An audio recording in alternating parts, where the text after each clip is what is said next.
Sasa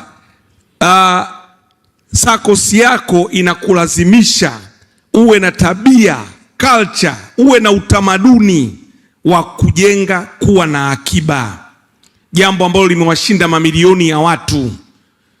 Kuna bosi wako kazini anakuzidi mshahara mara 4 lakini kila siku anaweweseka kwa sababu hajawa na tabia ambayo sisi tunaihubiri kila uchao.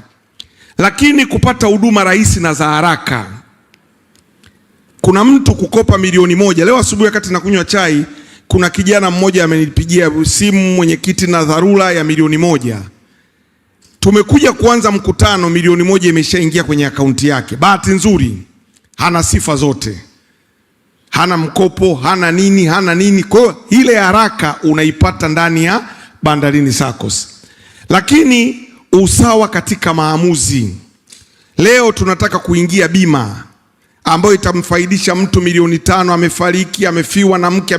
Hatukurupuki kwamba bodi ndio imeamua. Tunaleta kwanza kwenu, mnauliza maswali, tunachakata. Tulikuja na swala la 7% hapa.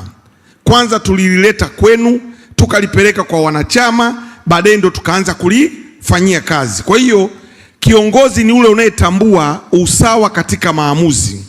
Lakini la 4 ni lile ambalo linatuleta kwenu leo, haki ya kuongoza na kuongozwa.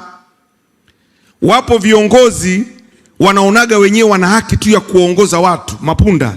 Yaani mimi Ernest natamani siku zote tunage mwenyekiti. Ukiniambia leo Ernest sio mwenyekiti, tayari naona umenionea big time, na kwenye chama natoka na sitaki tena. Hiyo kitu tunakataa.